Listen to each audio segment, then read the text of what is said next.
बारंबार प्रणाम। मेरा नाम सूरज कुमार। यूपी के कन्नौज में खेतों के बीच बना 3 मंजिला मकान। मेन गेट पर भगवान की मूर्ति के साथ 2 शेर बने हैं। दीवारों की ऊंचाई 8 से 9 फीट। इससे कोई भी बाहरी अंदर ना देख सके। मेन गेट पर इसलिए लोहे का बड़ा गेट लगा है। गेट पर 2 और घर के अंदर 4 सीसीटीवी हैं। घर से करीब 500 मीटर दूरी पर एक भी मकान नहीं बना। गेट पर मोटे अक्षरों में नेम प्लेट लगी है। लिखा है श्यामा देवी प्रधान पत्नी मुन्ना यादव। कन्नौज की धरनी धीरपुर नगरिया गांव में बना ये घर हिस्ट्री शीटर मुन्ना यादव का है। मुन्ना यादव के खिलाफ गैर जमानती वारंट जारी होने के बाद उसे पकड़ने के लिए सोमवार को यूपी पुलिस टीम मुन्ना के इसी घर पहुंची थी। मुन्ना और उसके बेटे टिंकू सिंह ने फायरिंग कर दी। फायरिंग में सिपाही सचिन राठी की जांघ में गोली लगी। 4 घंटे तक चली मुठभेड़ के बाद मुन्ना और उसका बेटा टिंकू फायरिंग करते हुए भागने लगा। पुलिस ने दौड़ाकर मुठभेड़ में दोनों को पकड़ा। दोनों के पैर में गोली लगी।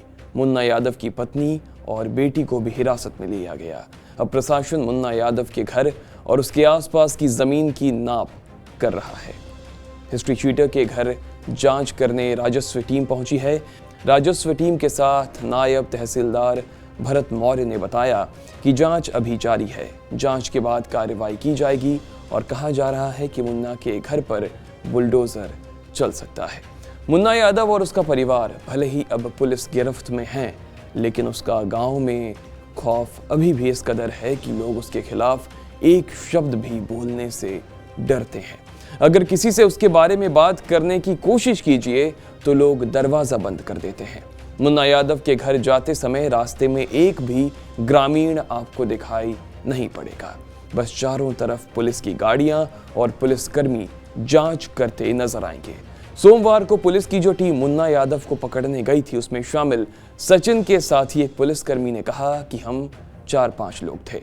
हमें ये बात पता नहीं थी कि मुन्ना के घर के बाहर कैमरे लगे हुए हैं, तभी हमने गाड़ी पहले ही रोक दी थी। केवल अकेला सचिन मुन्ना को पकड़ने उसके घर के पास गया था। हमें इसका अंदाजा नहीं था कि ये लोग फायरिंग कर देगा। सचिन ने पहले गेट खटखटाया। कुछ देर बाद मुन्ना ही गेट खोलने आया था। ये सब हम लोग देख रहे थे। सचिन मुन्ना के साथ चलने के लिए कहता है और उसके कंधे पर हाथ रख देता है। इसके बाद मुन्ना तेजी में चिल्लाते हुए अपने बेटे से कहता है, तू भी अब इसको नहीं रोकेगा, ये तेरे बाप को लेकर जा रहा है। इसके बाद मुन्ना का बेटा टिंकू तमंचा लेकर आता है और सचिन को पीछे से गोली मार देता है। गोली सचिन को कमर के नीचे लगती है और वो वहीं नीचे गिर जाता है। दोनों बाप बेटे घर के अंदर भाग जाते हैं। ये सारी बातें उस पुलिसकर्मी ने वायरलेस सेट पर सुनी थी। मुन्ना यादव को लेकर गांव के लोग कहते हैं कि गांव में हर कोई उससे डरता है। इस बात का अंदाजा आप इससे लगाएं कि अगर आप वहां के लोगों से मुन्ना के बारे में पूछेंगे तो वो या तो मुंह फेर लेंगे या हाथ जोड़कर आगे बढ़ जाएंगे। ऐसा दावा है कि साल 2000 में भी कुछ पुलिस वाले मुन्ना को पकड़ने के लिए गए थे। तब इसने उन पुलिस वालों पर हमला कर उनके हथियार छीन लिए थे और उन्हें भगा दिया था। 2019 में वो जेल से छूट गया। उसने जेल में रहते हुए अपनी पत्नी श्यामा देवी को ग्राम पंचायत का चुनाव लड़वाया। 2016 से 21 तक उसकी पत्नी श्यामा देवी ही ग्राम प्रधान रही। इस दौरान ग्राम समाज के काम में वो पत्नी और बेटे को ही शामिल होने के लिए भेजा करता था। इसके बाद 2021 में उसने खुद प्रधानी का चुनाव लड़ा, मगर 25 वोटों से हार गया। चुनाव हारने के बाद मुन्ना ने घर से बाहर निकलना बंद कर दिया था, ऐसा वहां के लोग कहते हैं। लंबे समय से लोगों ने उसे देखा ही नहीं। वो घर से ही अपना साम्राज्य चलाता। जब भी बाहर जाता एक बड़ी काली गाड़ी से निकलता। कोई भी उसका चेहरा नहीं देख सकता था। सचिन राठी, जिस पर मुन्ना यादव और उसके बेटे ने फायरिंग की, वो शहीद हो गया। मुजफ्फरपुर नगर के गांव शाह डब्बर के सचिन रहने वाले थे। 5 फरवरी को उनकी शादी महिला सिपाही कोमल से होने वाली थी। दोनों ही कन्नौज में तैनात थे। वहीं दोनों के बीच प्रेम हुआ था। सचिन के घर पर शादी की तैयारियां चल रही थी, लेकिन इस बीच जब घर में बेटे की मौत की खबर पहुंची तो सब कुछ मातम में बदल गया। पोस्टमार्टम रिपोर्ट में कहा गया कि कांस्टेबल सचिन राठी की मौत अधिक खून बहने की वजह से हुई है।